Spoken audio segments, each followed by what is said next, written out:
ഇവിടെയാണ് വിശുദ്ധ റീത്തയുടെ തിരുശേഷിപ്പുകൾ സൂക്ഷിച്ചിരിക്കുന്ന സ്ഥലം.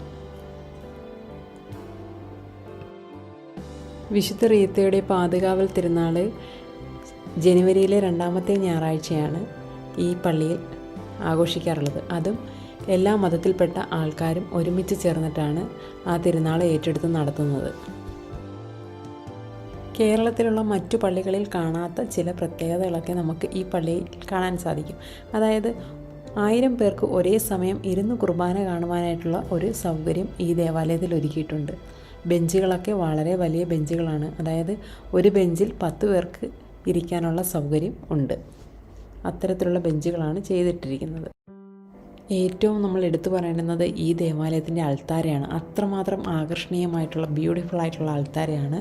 ഈ അൾത്താര ഗ്രീക്ക് റോമൻ മാതൃകയിലാണ് ചെയ്തിരിക്കുന്നത്. വളരെ ബ്യൂട്ടിഫുൾ ആയിട്ടുള്ള ഒരു അൾത്താര തന്നെയാണ്.